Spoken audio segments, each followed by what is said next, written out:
by.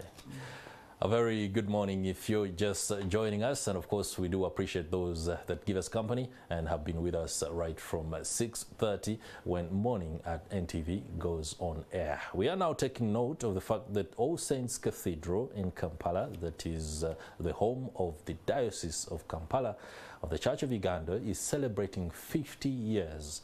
And this week, in the run-up to the 21st of August, that is Sunday, is seeing what is being described as Mission Week, where the church, the ministers, and those that subscribe to the church are able to reach out to different categories of people in all ways to ensure that the word and the love of God reaches them. Just a preamble, All Saints Cathedral is the seat of the Bishop of the Diocese of Kampala, which is part of the Church of Uganda. Now, the Church of Uganda, as of 2022, is made up of 37 dioceses, and of course that means we have 37 bishops. The origins of the Church of Uganda, a member of the Anglican community, dates back, way back to June 1877, when the first European missionaries of the Church Missionary Society, Shah Goldsmith and C.T. Wilson, were here at the invitation of the then Kabaka of Buganda, Mutesa I. Today, we have Right Reverend Canon Dr Rebecca Nyegenye here with us in the studio. A very warm welcome, Doctor. Thank you. How are you doing? I'm okay, thank you. I'm glad to see you and to be in the presence of the Lord. Tell us about the celebrations of All Saints Cathedral and the fact that this week is Mission Week. There's a lot that has been going on. I'm afraid we missed out on what has been going on. How can we only be in on the last week? We should have been, brought on board. Thank you so much. Well, before I say that, I need to correct one thing. Okay. You called me Right Reverend. Right, Reverend. You're Reverend. Right, Reverend Canon Doctor. Right is a bishop. Is so a bishop. I'll be going too far.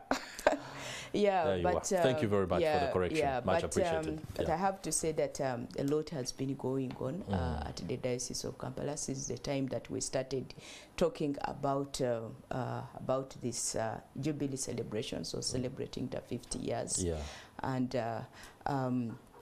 churches have been working so hard. It has been a corporate effort from each and every church within the diocese. Medical camps have been going on in different places, like St. John's Kamocha, there was a medical camp. Kisugu, there was a medical camp. We had a powerful gospel march on Saturday, where the believers, led by our assistant bishop, Right Reverend Dr. Hannington Mutebi, led a gospel march from All Saints Cathedral through up to St. John's Makerere, and they spent a whole day in prayer, in worship, and preaching of the word. Okay. Yeah, so ministry has been going on relating to this event. But now this week is a climax where most of the activities are going to be centered at All Saints Cathedral. Okay. Yeah. You spoke earlier of a Mission Week where you'll be able to reach out to the different categories of people. Could you be a little more specific on that by throwing light on those interventions? Yes, this week, beginning from today, let me just begin it from yesterday. Well, it's past, but I will just take a little back. Yesterday, in all the churches in the Diocese of Kampala, we were talking about the same theme, and we are talking Ebenezer, God is mission. What we are talking about is this far the Lord has brought us, the 50 years of fruitful ministry in the Diocese of Kampala. And so most of us as clergy were sent to different churches around the diocese, and every diocese was made to know that really this is the beginning of the climax. And so today, today we kickstart with a training of the missioners, the people that are going to be going out. So we start by that training, and it's going to be starting to this morning at All Saints Cathedral from 9 a.m. through up to 4 p.m. And the training is being done by Church Missionary Society. That is now CMS is something that you think it was there in 1877. We still have CMS? CMS is alive. And so today they are at All Saints Saints Cathedral. Wow. Yesterday, the international director for Africa was preaching at All Saints Cathedral, and today he's back with a team, and they are going to be doing a training for all the missioners from 9 up to 4. Up to 4. So today that is the main activity that is going on. And then in the evening at 5:30, we have a gathering, a teaching that is going to be happening again in the cathedral today. Okay. And it is going to happen the whole week. We'll have activities. I don't know whether you want me to give the lineup. No, not necessarily. Yes. What we want to know is when you say reaching out to the people and the different categories, we need to know somebody out there could be a beneficiary, but because they do not know about this particular initiative, they miss out. Yeah. Okay, we are reaching out. We are reaching out to the police. And specifically this time we wanted to reach out to the police and their families in the Zambia barracks, because sometimes when we reach out to police stations, we are not able to get to the families and talk to them. But we are reaching out to the families with a few things that we can be able to give out, little things that can also be given out. So we are concentrating on Zambia barracks for the reach out for police, but we are also going to be reaching out to the hospitals, a few health centers within, especially Higenyi. Will be reaching out to the sick and be able to check on them and also pray with them, but also give a little things. We'll also be reaching out to Katanga, the Katanga slum, and that is a big event for us on Thursday, and we'll be starting from 8 a.m. through up to 4 p.m. Okay.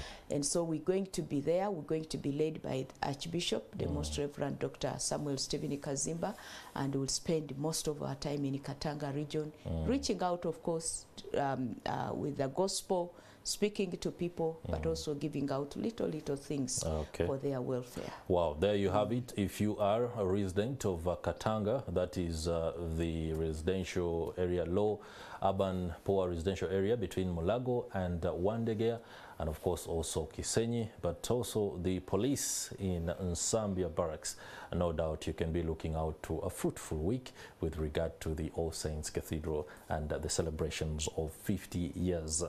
Looking at 50 years, it's an achievement to be able to go through 5 decades of ministry and deliverance and speaking to people about God and bringing them into the fold of righteousness.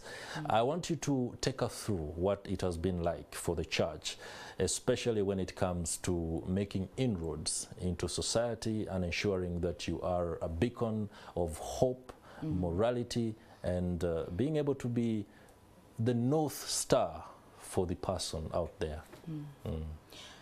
Well, looking at the church's ministry is to give life to the community. Yeah. And by way of giving life, new churches have been opened. Of course, starting with a few churches, but now going deeper. Especially, let me just highlight a few areas. Like now, when you look at St. John's Kamocha, you're looking at the Chifumbira area, you're looking at the ghetto. How do we give life to such communities?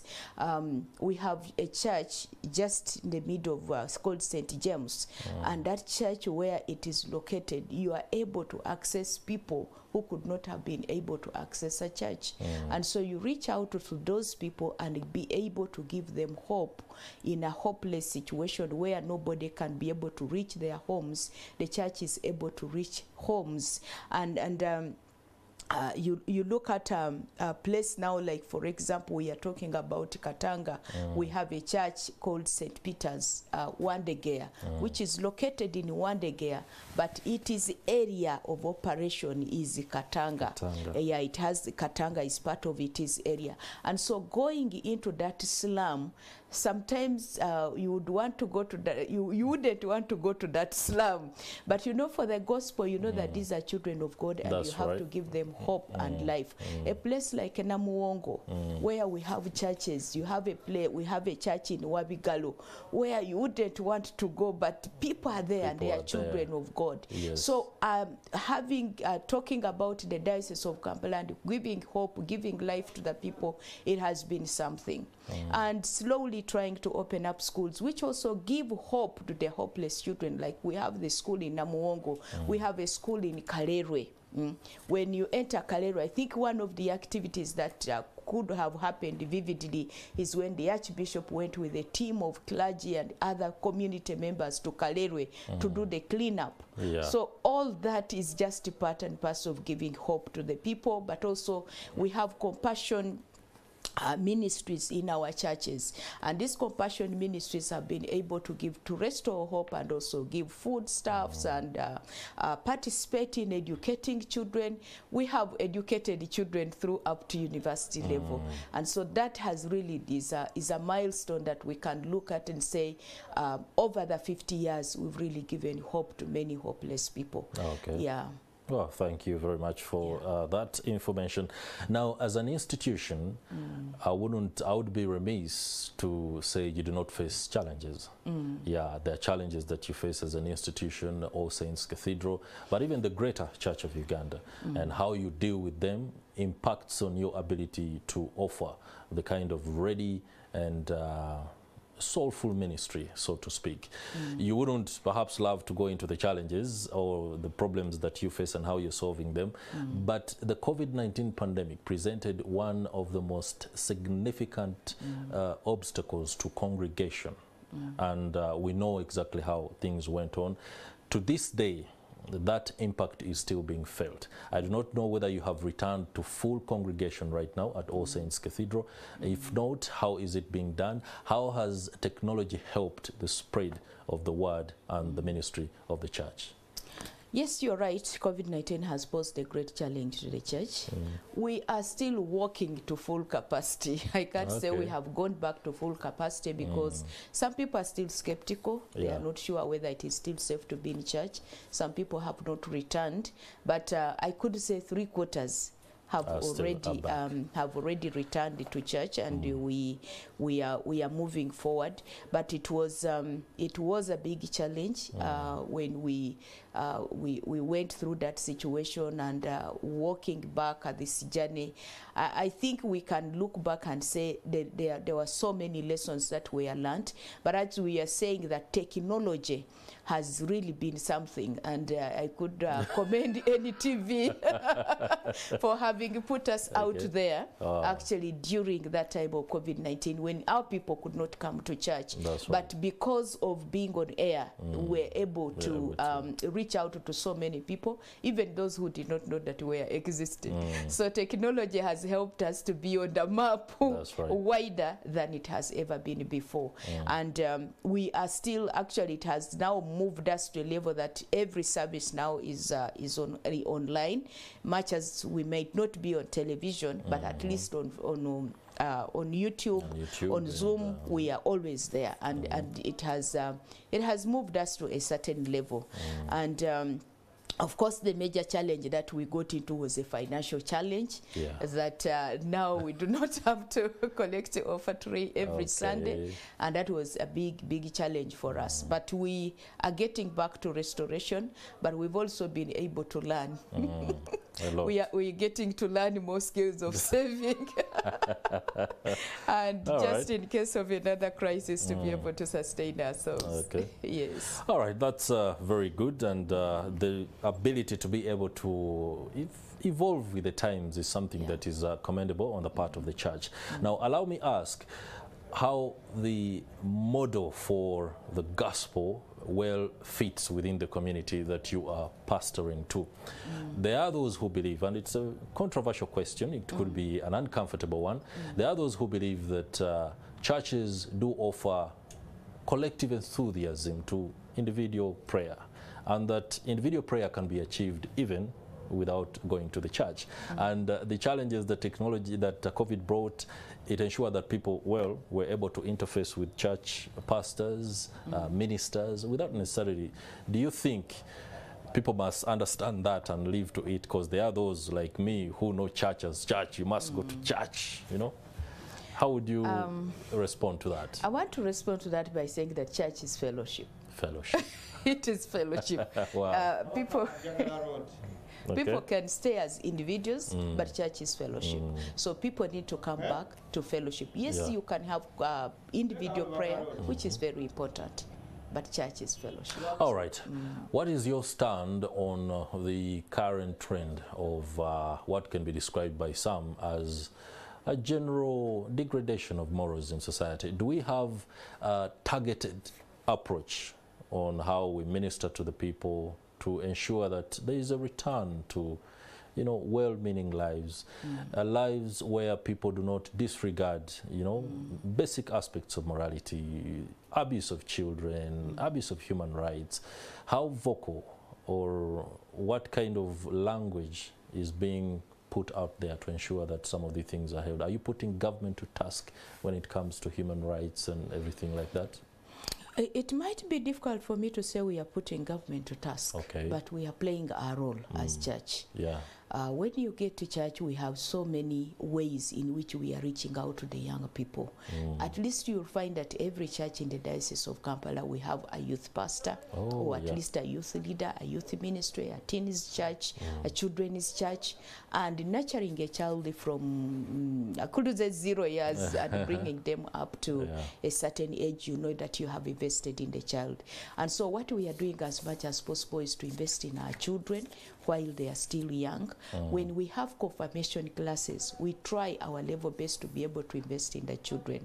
Of course, doing the ministry of preaching here and there, like now we are doing a mission, our strategy and target is that we can be able to reach out and be able to improve on the morality of the community. Walking around in the city and being able to preach, you are thinking you're going to reach out to someone. Definitely it's difficult to reach out to everybody, but we really have a burden for that. Decline, the decline in morality is a big thing for us. Okay, we do, of course, pledge our own support to amplifying every effort or intervention that you undertake to ensure that that is rectified within the country. We've run out of time, no doubt, but just give our viewers on Sunday, if they are to come up to the church at All Saints Cathedral, what will be there apart from the usual things, prayer? Yeah, we want to invite all our viewers to come to All Saints Cathedral on the 21st, and the service will be beginning at exactly 10 a.m. and it will be a celebration.